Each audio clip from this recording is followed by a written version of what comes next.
Emotional detachment in relationships isn't always coldness. Sometimes it's protection. When you've been hurt, rejected, or made to feel unsafe emotionally, your heart learns to shut down before it's even aware it's doing so. Especially with avoidant partners, this detachment becomes a quiet dance, one where closeness feels threatening and distance feels safe. But what if I told you that understanding this pattern, and shifting your own energy, could actually make an avoidant chase you like crazy? Mastering emotional neutrality means reaching a state where your emotions no longer control your behavior or energy toward the avoidant partner. It's not about pretending not to care. It's about truly finding a place within yourself where your peace is no longer dependent on how they show up. When you are emotionally attached to an avoidant, and cold behavior becomes a trigger for your deepest fears of abandonment and rejection, you begin to react from a place of emotional hunger, constantly trying to decode them, to fix what feels broken, to restore connection. But emotional neutrality requires you to pull your focus back inward. It asks you to stop responding to every shift in their mood or withdrawal as a personal attack and start observing it as part of their internal struggle. When you learn to stay calm and grounded no matter what they do, whether they withdraw, ignore your message, or act distant, you stop feeding the anxious, avoidant cycle. Avoidants are hypersensitive to emotional pressure. The moment they feel that your mood depends on them, they subconsciously retreat to regain control. But when you hold your energy steady, they start to notice something different. You are no longer playing the emotional tug of war. Your calm becomes unfamiliar and magnetic. Emotional neutrality doesn't come from suppressing emotions. It comes from processing them privately, without using the relationship as your emotional outlet. You still feel the sadness, frustration, or longing, but you learn to sit with it, to let it pass through you without reacting outwardly. This internal strength sends a powerful message. It tells your subconscious that you are safe within yourself, and it tells the avoidant that you don't need them to regulate your emotional state. This change in dynamic is what starts to draw them back. The more detached and centered you become, the more they sense the loss of emotional control they once had over you. Avoidants, though afraid of intimacy, are deeply drawn to emotional stability because it feels safe to them. When you embody neutrality, they start associating you with peace instead of pressure. They begin to wonder what changed, what made you so unaffected, and that curiosity slowly turns into attraction. Mastering emotional neutrality also means removing the emotional reward system they unconsciously rely on. When they withdraw and you chase, they feel powerful. When they return, and you welcome them immediately, they feel validated. But when they withdraw, and you do nothing, when they return, and you stay calm instead of overexcited, their emotional pattern breaks. They no longer know what to expect. This unpredictability shifts the power dynamic. Suddenly, you're the one they can't read, and that unknown becomes irresistible. It takes emotional maturity to reach this place. It means pausing before reacting, breathing through the discomfort, and reminding yourself that their silence or distance doesn't define your worth. Emotional neutrality is a muscle that builds over time. The more you practice it, the more control you gain over your emotions and your energy. And once your energy is no longer reactive, you start to embody a quiet strength that an avoidant cannot ignore. Reclaiming yourself. Focus means turning your attention away from the avoidant and back toward your own inner world, your growth, and your sense of identity. When you are emotionally entangled with an avoidant, your mind often becomes consumed by them. What they're thinking, why they pulled away, what you did wrong, and when they'll come back. This constant focus on them drains your energy and disconnects you from yourself. You start living in reaction to their behavior instead of from your own sense of purpose. Reclaiming success is about shifting that energy back where it belongs, into your life, your passions, and your emotional balance. When you stop chasing validation from the avoidant and begin to validate yourself, the dynamic starts to change. Avoidants are attracted to independence, to people who hold their own center. When you redirect your focus inward, you start radiating the kind of energy that feels grounded and confident. It's the energy of someone who knows their worth and doesn't need external approval to feel valuable. That energy, to an avoidant, feels both safe and intriguing because it doesn't demand anything from them. Instead of being pulled into emotional intensity, they feel drawn to your calm and self-assured presence. Reclaiming self-focus also means becoming aware of how much emotional effort you've been investing into trying to make things work. Many people with anxious or empathetic tendencies overextend themselves in relationships with avoidance. They become caretakers, peacemakers, or emotional anchors for the avoidant partner's inconsistency. This pattern not only exhausts you, but also keeps the avoidant from ever feeling the consequences of their emotional distance. By reclaiming that energy, you stop overgiving and start nurturing yourself in the same way you've been trying to nurture them. You fill your own emotional tank instead of pouring into someone who isn't ready to receive it. As you focus on yourself again, you begin to remember what brings you joy outside of the relationship.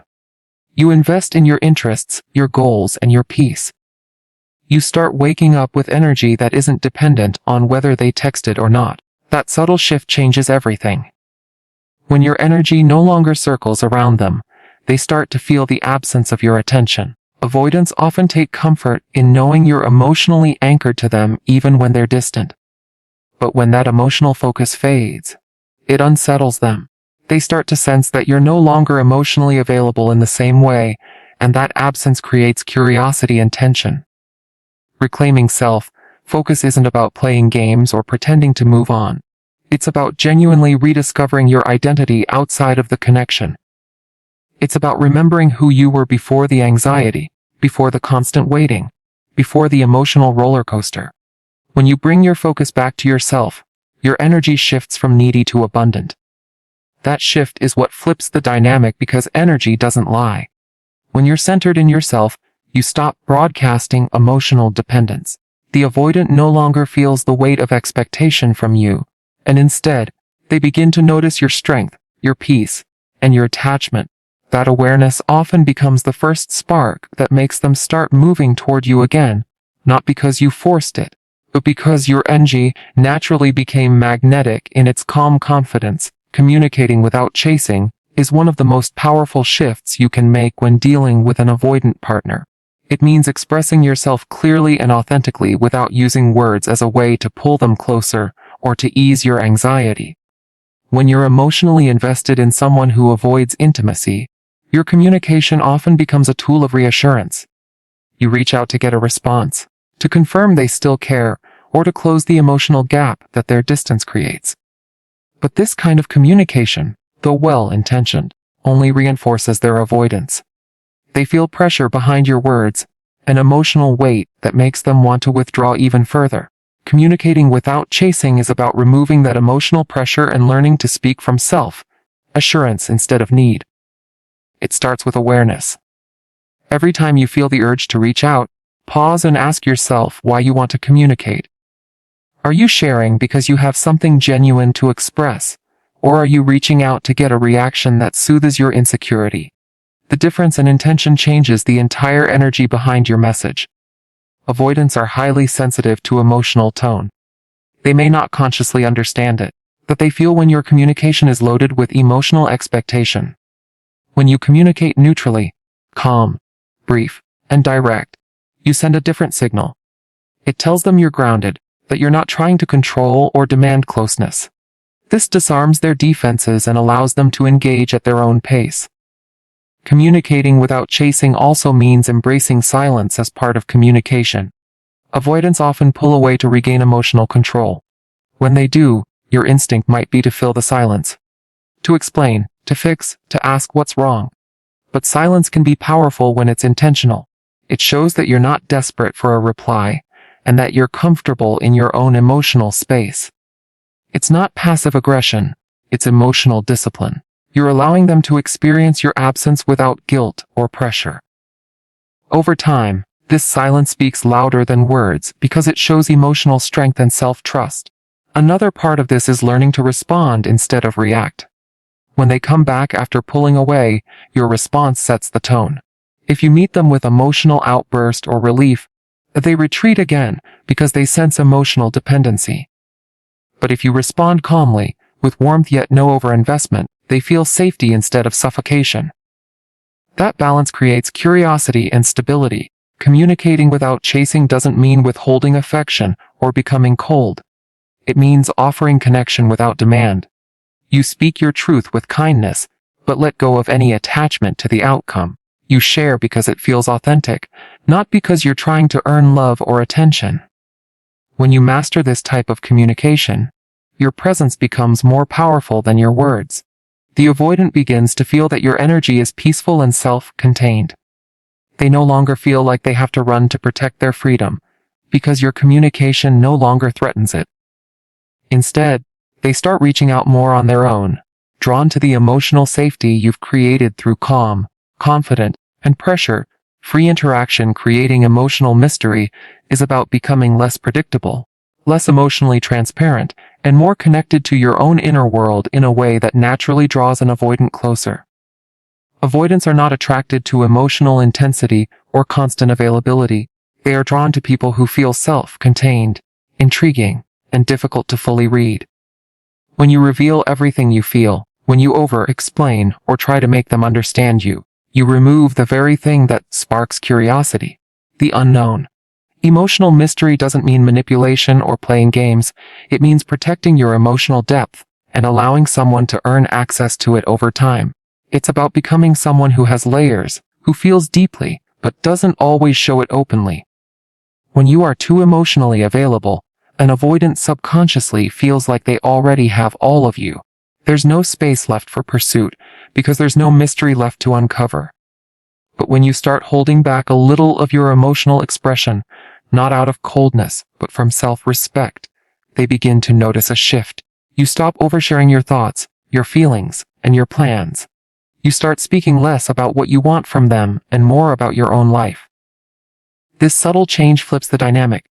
The avoidant, who once felt emotionally crowded, now starts to lean forward. They begin to wonder what you're thinking, what you're feeling, why your energy feels different. That curiosity creates emotional pull. Creating emotional mystery also comes from maintaining your individuality. When you have a rich inner world, passions, routines, dreams, and experiences that exist outside the relationship, you become more magnetic. Avoidants crave space but also crave depth. And when you embody both, you become rare. They can sense that you don't depend on them for happiness. Yet there's something about your energy they can't fully grasp. You might be kind and open, but there's still an element of restraint, an emotional boundary that makes them want to know you more deeply. That tension between closeness and distance is what keeps them engaged. Another element of emotional mystery lies in your reactions. When they expect you to chase and you don't, when they expect you to explain and you stay silent, when they pull back and you don't collapse emotionally, you become unpredictable in a way that fascinates them. They can no longer predict your behavior, and unpredictability awakens emotional interest. The avoidant begins to see you differently, not as someone waiting for them, but as someone they might lose if they don't step up. That uncertainty is uncomfortable for them, but also deeply motivating. Emotional mystery isn't about pretending to be someone you're not. It's about becoming more attuned to your own energy and more intentional with how much you share. It's about realizing that not everyone deserves full access to your emotional world, just because you care.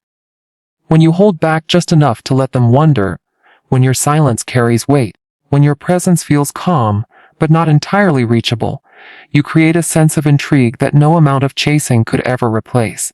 That quiet self-possession becomes the most powerful form of attraction you can have with an avoidant partner.